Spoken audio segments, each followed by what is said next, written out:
भोसरीचे आमदार महेश रानगे यांनी प्रभाग क्रमांक 8 मध्ये अशा प्रकारचे पॅनल दिले, काय सांगा? उलट आता जे पॅनल आहे ते एकदम सुशिक्षित असे लोकांचं पॅनल आहे आणि आपल्या प्रभागातले प्रभाग जो आहे तो एक अजून एक स्टेप पुढे जाऊ शकतो याची खात्री याच्यातून भेटते.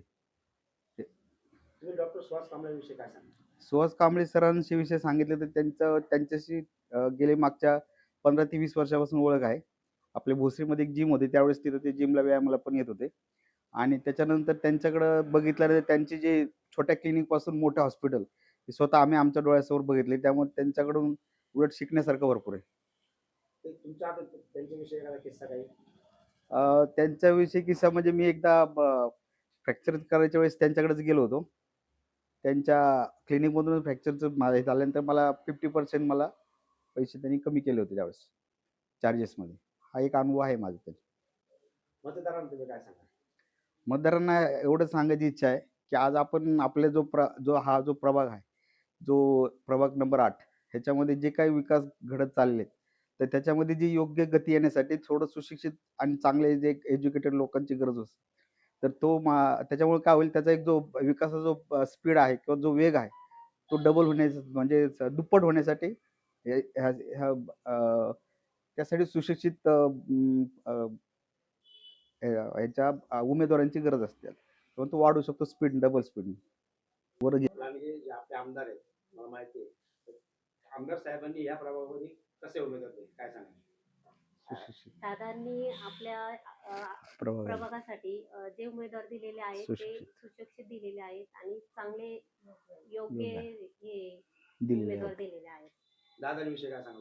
दादांचं पण चांगलं हे आहे आणि स्वतः आहे ना, माझ्याच मावशीच्या नातवाच्या मुलीसाठी त्यांनी आदित्य बिर्लाला आता म्हणजे आता दिवाळीच्या आधीचीच गोष्ट आहे, दादांनी पूर्ण म्हणजे बिल माफ करून दिलेलं आहे. 15 लाख बिल होतं ते.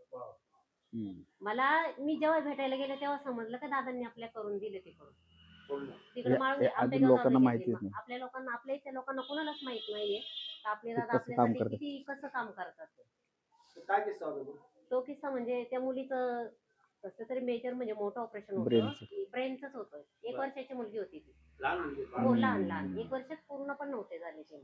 तर अचानक म्हणजे तिला हे झालं, पुण्याला आणायचं. पुण्याला त्यांनी आदित्य बिर्लाला ऍडमिट केलं.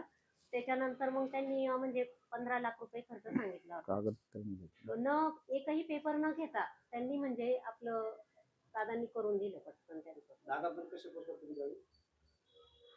ते पोचले, हे नाही पोहोचले, आम्ही नाही पोहोचवलं, ते तिकडनं पोहोचले. हे रिलेटिव्ह आहेत त्यांचे. तेव्हा आम्हाला माहित झालं. नातवाचा म्हणजे मुलगी सॉरी. हो, मी हा. भेटायला गेली ना तेव्हा मला समजलं. त्यांना नंतर समजलं ते.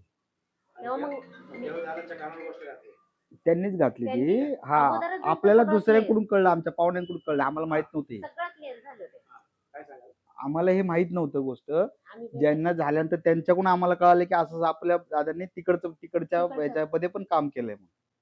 तर हे विशेष बाब आहे. हा, ही विशेष बाब आहे की एवढं लक्ष देऊन कटाक्षाने काम करणारी माणसं कमी असतात. नाव काय तुमचं? सागर सुपल.